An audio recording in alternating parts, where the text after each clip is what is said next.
भोले बाबा दिवाली में जलाने के लिए बहुत सारा पटाखे लेके आ रहे थे। रास्ते में एक राक्षस देख लिया। राक्षस को लगा भोले बाबा कुछ खाने वाला चीज लेके जा रहे हैं। भोले बाबा घर पहुंच के कुछ पटाखे गणेश जी को दे दिया। इधर फिर भोले बाबा और गणेश जी सो गए। राक्षस साधु का भेष बना लिया और भोले बाबा के कुटिया तरफ आने लगा। राक्षस उस पटाखे को खाने का चीज समझ के सारा पटाखा चुरा के भाग गया। फिर राक्षस सभी पटाखे को जला जला के खाने लगा। फिर जब पटाखा राक्षस के शरीर से निकल के फटने लगा, राक्षस गणेश जी के पास पहुंचा मदद के लिए। गणेश जी राक्षस को देख के बहुत हंसा। लास्ट में गणेश जी रोने लगे क्योंकि आपने लाइक सब्सक्राइब नहीं किया। गणेश जी के लिए भोले बाबा ने तरबूज के छिलके का कार बना के दिया। ये सब एक राक्षस छुपकर देख रहा था। जब गणेश जी और भोले बाबा सो गए तब राक्षस ने साधु का रूप बनाया और भोले बाबा के कुटिया की तरफ चल दिए। राक्षस ने गणेश जी का कार चोरी करके भाग गया और अपने बच्चे को खेलने दे दिया। गणेश जी जब नींद से जागे तो रोने लगा क्योंकि आपने लाइक और सब्सक्राइब नहीं किया। गणेश और हनुमान मोदक खा रहे थे। तभी दोनों में बहस हो जाती है कि कौन ज्यादा मोदक खा सकता है।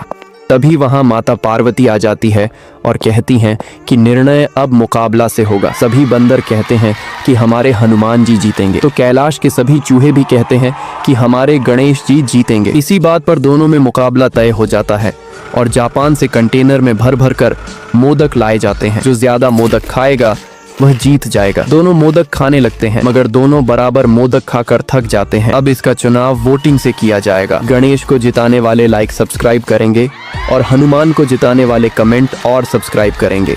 एक दिन हनुमान जी मिट्टी से छोटी झोपड़ी बना रहे थे। तभी एक राक्षस आकर बोला, ये कैसी झोपड़ी है, मैं तो इससे बेहतर बना दूंगा। अगले दिन राक्षस ने चुनौती दी और दोनों में मुकाबला तय हुआ। पहले राक्षस ने बड़ी टावर जैसी झोपड़ी बनाई। उसके साथ ही खुशी से चिल्लाए, हमारी जीत पक्की। फिर हनुमान जी ने अपनी भक्ति से क्रिस्टल की झोपड़ी बनाई तो देवता बोले, सच्चा धर्म ही जीतेगा। अब निर्णय आपके हाथ में है। राक्षस को जिताने वाले कमेंट करें और हनुमान जी को जिताने वाले लाइक और सब्सक्राइब करें।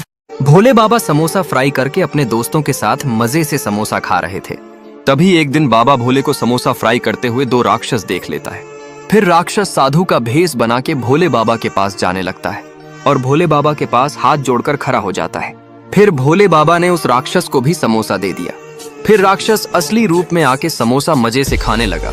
लेकिन आपने अभी तक भोले बाबा के लिए लाइक सब्सक्राइब नहीं किया। गणेश जी के लिए भोले बाबा ने तरबूज के छिलके का कार बना के दिया। ये सब एक राक्षस छुपकर देख रहा था। जब गणेश जी और भोले बाबा सो गए तब राक्षस ने साधु का रूप बनाया और भोले बाबा के कुटिया की तरफ चल दिए। राक्षस ने गणेश जी का कार चोरी करके भाग गया और अपने बच्चे को खेलने दे दिया। गणेश जी जब नींद से जागे तो रोने लगा क्योंकि आपने लाइक और सब्सक्राइब नहीं किया। एक दिन हनुमान जी मिट्टी से छोटी झोपड़ी बना रहे थे। तभी एक राक्षस आकर बोला, ये कैसी झोपड़ी है, मैं तो इससे बेहतर बना दूंगा। अगले दिन राक्षस ने चुनौती दी और दोनों में मुकाबला तय हुआ। पहले राक्षस ने बड़ी टावर जैसी झोपड़ी बनाई। उसके साथ ही खुशी से चिल्लाए, हमारी जीत पक्की। फिर हनुमान जी ने अपनी भक्ति से क्रिस्टल की झोपड़ी बनाई तो देवता बोले, सच्चा धर्म ही जीतेगा। अब निर्णय आपके हाथ में है। राक्षस को जिताने वाले कमेंट करें और हनुमान जी को जिताने वाले लाइक और सब्सक्राइब करें।